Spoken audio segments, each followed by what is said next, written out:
You didn't play games. That's what made this feel different from the start.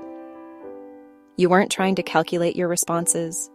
You weren't waiting hours just to seem less available.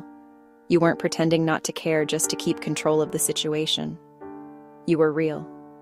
You responded when you wanted to respond. You showed interest when you felt it. You leaned into the connection in a way that felt natural, not forced. And at first, it worked. He met you there. He matched your energy. He opened up. He stayed present in conversations. He made you feel like your effort wasn't one-sided, like you weren't giving more than you were receiving. There was balance. And because there was balance, you didn't feel the need to hold back. You gave more, not because you were trying to secure him, but because it felt safe to do so. Because when someone meets you halfway, your instinct isn't to pull away, it's to lean in. And that's exactly what you did. You became more open, more expressive, more consistent. You showed that you cared, not in an overwhelming way, but in a steady, grounded way. You were present, you were available, you were there. And for a while, it felt like that was exactly what he wanted. But then, something shifted. Not dramatically. Not in a way that gave you clarity.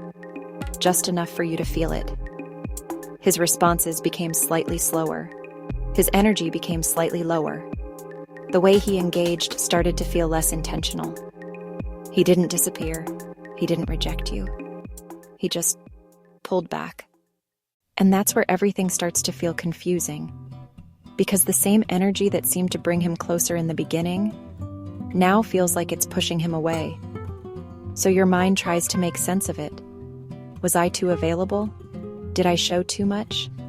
Did I make it too easy? Because when someone starts pulling away after you've been open, the most natural conclusion is that your openness caused it. So you start adjusting. You hold back a little more. You second-guess your responses. You become more aware of how often you reach out. You try to match his distance, not because it feels right, but because something inside you says, if I keep showing up the same way, I might lose him. And now, instead of being natural, you're calculated. Instead of feeling safe, you feel uncertain.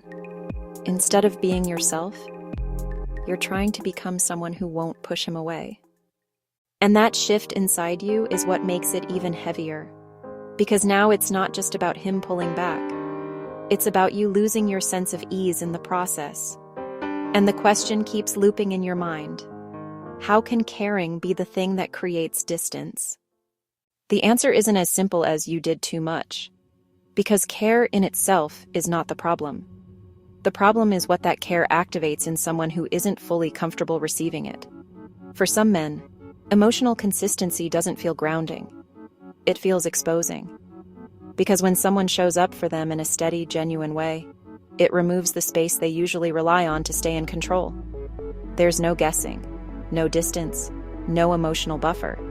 And that means they can't stay detached. They have to feel what's happening, fully. And if they're not used to that, it becomes overwhelming. Your presence becomes a mirror. It reflects their emotions back to them in a way they can't ignore. It shows them that this is real, that this is something developing, that this is something that might require them to stay, to commit, to be consistent. And if they don't feel ready for that, they don't move closer. They create space, not because your care is wrong, but because your care makes the situation real. And reality, for someone who isn't grounded, can feel like pressure. So they pull back, to reduce the intensity, to regain a sense of control, to create enough distance that they can breathe again. And from your perspective, it feels like rejection. It feels like you did something wrong. It feels like being open pushed him away. But from his perspective, it's not about you being too much. It's about him not having the capacity to hold what you're giving. And those are two completely different things. Because if someone can't receive consistency, the problem isn't that consistency is wrong. It's that they're not ready for it. So if you're sitting there wondering whether you should have held back, whether you should have played it cooler, whether you should have cared less, the answer isn't to shrink yourself. It's to recognize what your care revealed. Because the moment you showed up fully, you didn't push him away. You showed him what he couldn't stay present in. And that's not a reflection of your value. It's a reflection of his capacity. And once you see that clearly, you stop asking how to be less and start understanding why he stepped back.